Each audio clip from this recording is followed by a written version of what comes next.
Members of the parliament have not to be legal experts, but they have to understand precisely how the system is structured. But the administration of the parliament, the policy officers, and so far so good, and is the same, I think, for many member states. It's a great, great, great problem that the legislators don't master the way that the legislation is adopted. This is really a problem that I have never seen in my life. Now it's time for questions. We have globally 20 minutes all in all, and then we have also to ask Christophe. Do you have questions to the panel or comments, by the way? Yes, Eric? I would like first thank the panel after the presentation. Yes, my name is Eric van den Ebbe, professor at the University of Mons-Hainaut. I would like to react after Olivier Costa said concerning the three dangers he mentioned, quoted, intergovernmentalism, Summitization and parliamentarization, among others. I would like to stress three other dangers with the better regulation package, the new one presented by Vice President Timmermans. The three ones are the following: technocratization of the European structure, bureaucratization of the decisional process, and what I call a privatization of the democratic legitimacy. And I will express rapidly my thoughts over the three topics. Rapidly, technocratization of the structure. Timmermans have added a new technocracy to the existing one.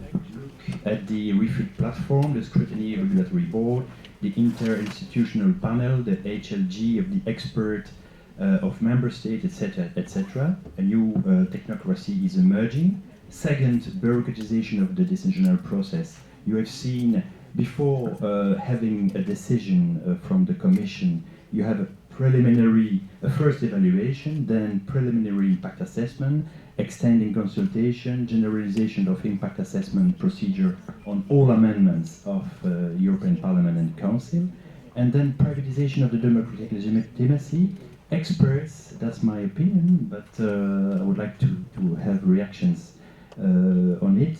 Experts are now replacing the co-legislators. You will see experts emerging to the Council and speaking on behalf of the Commission, on behalf of the Member States. Look at the scrutiny board, where three independent experts are now created. That's for me the three dangers emerging. Thank you. Well, Eric is an expert, obviously, in better regulation, his capacity of a professor, and very critical, by the way, because I can quote what you said recently on the radio, saying that the better regulation package was not a coup d'éclat, but a coup d'état, which is a bit too much, probably, but this is a very strong message. Any other? Yes, please. In the rear of the room, Camille. Tom Parker from Calmer Associates. There's a word today which I found strangely missing from the discussion, which is subsidiarity. I don't think I heard it once, possibly once. And I'd like to know your views on what you think subsidiarity role it can play in better lawmaking. Professor Costa, certainly. Yeah, nobody addressed the question of subsidiarity. I think that it's quite well taken into account by institutions, and I think that the institutions today are very careful with subsidiarity. And in a way that intergovernmental trend has put a lot of pressure on institutions, especially on the Commission, regarding the respect of subsidiarity with the Commission. There is not so much on the agenda. Part of the explanation is subsidiarity. Very often the Commission is pleased by MEPs, by stakeholders, by member states. Maybe a Commission should write a proposal on that, and they're so happy to say, oh, subsidiarity, we're not going to start with that. And that's the impact of that new intergovernmentalism, the fact that the Commission is only drafting a proposal that has a slight chance to pass through the process of screening within the Council, and also now the new system of subsidiarity checked by national parliament. If I can just abuse on my position of a speaker, just on expertise, I think expertise is a very important topic, but it's not a new one. I mean, decision has always been made by experts in Brussels. There is nothing new there. And it's one of the fundamental principles of the community method, because the Commission was composed at the beginning by experts, people that knew something about European integration and the way to do it. And there is nothing new. What is new is when experts decide on things that can be solved by expertise, it's okay. But the problem happens when experts are asked to solve problems that cannot be solved by in a rational way, because there is not enough expertise, or like GMOs or things like that, nuclear things, or when there is just a need for a decision, which is a political decision. You take a decision, you want a society that gives more to industry or more to the protection of environment, and it's not up to an expert to decide. The problem is that an expert will never say, we don't know, because I paid to know. So if you give the decision to an expert, they will take a decision, even if it's a non-rational decision that would be taken according to their own belief. And maybe just a last point on the question of the number of amendments. If you look at what the European Parliament was in the 80s and the 90s, they were adopting hundreds of thousands of amendments. I think the situation has improved. And if you look at the number of amendments, it's declining. It's declining by text, and it's also declining even more by the number of MEP, because the number of MEP has been rising so much. So the number of amendments is declining, also the length of amendments is declining very much, for two reasons. First of all, there is no room for amendments in trialogues. If you want an early agreement in first reading, then the negotiation will be made on 15 amendments, let's say. Parliament will come with 15 amendments. The Council can accept maybe 7 of those. They will start a discussion saying we can only accept 2, and finally there will be a deal on 5. And 3 of the 5 will be only about wording. And the people of EFDP would be so satisfied with that, and people of the Council laughing at them. And then inside the European Parliament there is a strong pressure to do less amendments, shorter amendments, because there are pressure of the rules. It's very difficult to table an amendment today in the plenary, and also a pressure of the people involved with the trilogues, Vice President, Head of Committee, Rapporteur, Vice President of the European Parliament in charge of co-decision. They're all saying we need less amendments if we don't want to be mocked by the other ones. Before to give the floor to Christophe, we have a question from another specialist of better regulation, coming from the Commission. Not the Commission. Not the Commission. No, it happened that I'm working for the European Commission, and I was responsible for a number of those files over the years, but it's no longer the case.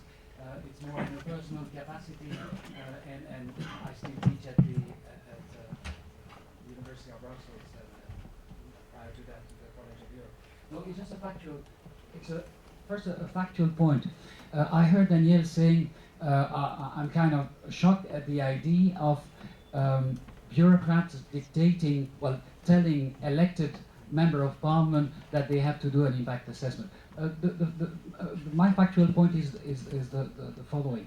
The current interinstitutional agreement foresees already that Parliament and the Council, they volunteer that they would carry an impact assessment of their amendment whenever appropriate. It just happened that the Council never find that appropriate.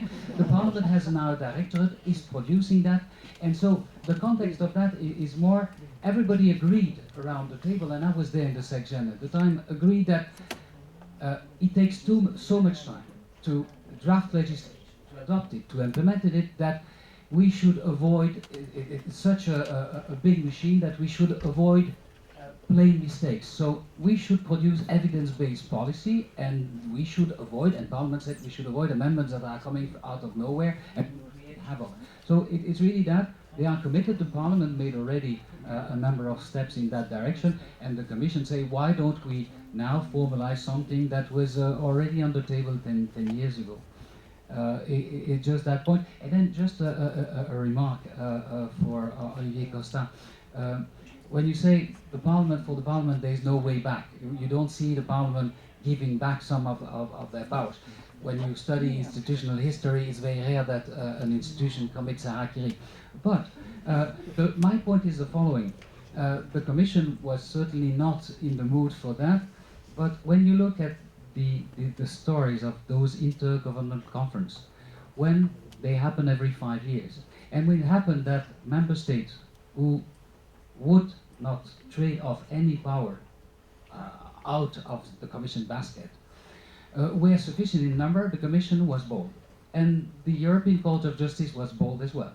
But when you multiply those occasions for member states to kick an institution, to damage its position, then the institution becomes more prudent.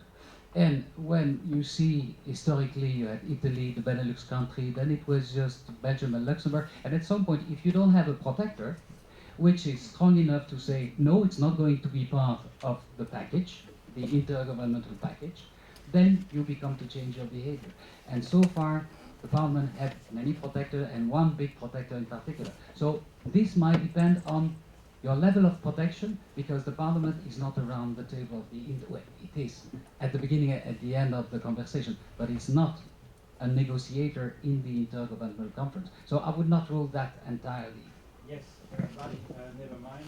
I think that the question of the impact assessment for amendments presented either by the Parliament or by the Council will be one very important factor of Microphone, please. for the negotiations between the three institutions. Thank you. I have now to give the floor to Christophe Garach. Christophe, rapidly, what about the what? What do we have on the table? What about the legislative agenda for the coming weeks and months? So, okay. So my role this evening is to tell you what dishes will or will not come out of the European kitchen, since I've been kindly requested to discuss the European legislative agenda. So, for the most pessimistic among us, this agenda is apparently shrinking before our very eyes. This was already the case with the 2015 work program. I have also read or heard some MEPs saying that they were already getting bored because of less legislation and that their workload is dwindling. If truth to be told, I'm not too worried about the MEPs, to be honest. I learned recently from an official that Parliament has just granted 7 million euros up to the end of the year to finance members' expenditure for travel related to their official duties in parliamentary delegation and committees. So that should help calm things down a bit and keep them busy till the end of the year. But the fact of the matter is that members of the European Parliament are quite a lot of work to do. Let's start with the Commission legislative agenda. Of course, the Barroso's legislative agenda. There is still a lot of work to finish it. I would like just to remind you the fourth railway package. It's a big thing. The cruise telecom package, plus banking and financial reform. As far as I understand, the new Luxembourg Council presidency will have its hands full for the next 6 months, to be honest. As for the Juncker Commission's agenda, yet, of course, there is no denying that there is a fewer proposal than there used to be by the past. This is one of the Commission's political trademarks, of course. This is a real will to adapt the legislation by this way. Yesterday, I received the updated version of the Commission's work program for 2015, and the document is 75 pages long. 75 pages long. So it's quite a lot of legislation, look at. So if you want to work, there is work to do. So there is also for the next months and probably for the next years till the end of the Juncker Commission, there is also the digital agenda. A lot of legislation are supposed to be delivered. Energy Union, the migration package, of course, the future social package announced recently by Mrs. Tyson, sorry. There is also the return of the circular economy. We talked about it. It was supposed to disappear and now it reappeared because of the necessity of this discussion. So there is also the revision of the ETS and the interinstitutional agreement we talked about. It's very important. So in short, I hardly have the impression that the EU will be standing idle to say nothing to the trade agenda, the TTIP issue, and all the free trade agreement with many countries outside the EU. And of course, the very important issue linked with the external relations agenda. So again, all of this is to make the point that this is probably an exaggeration, to say that the better regulation agenda will be a real game changer. For me, it's not the case. And frankly, I don't think it will bring about a huge shift in the coming years. A lot of things have to be done. Of course, the better regulation agenda is a new, the way the Juncker Commission is presenting this package. Of course, it's kind of something new, but of course everybody knows that it's not new. Huh? It is on the agenda for a long time. And now the Commission decided to push forward. Okay. My question is, frankly, will it change a lot what we know today? Of course not. Don't forget that the member states are always pushing to ask to the Commission more and more legislation.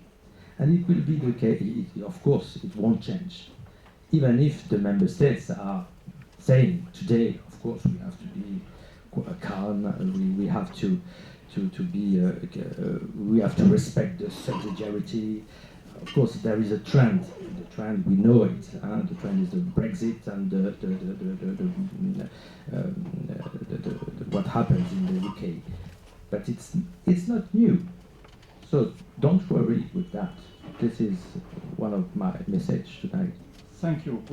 Thank you, Christophe. We have 4 minutes, 5 minutes. So I will ask each of the 4 of you, I will give 1 minute to each of you, to tell which measure or which initiative you will consider good to improve the functioning of the system. So, Vicky, you start.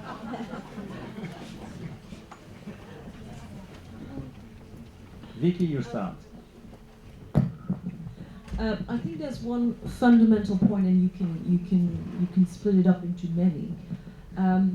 I think the fundamental point is the will to change structurally the EU decision-making system. And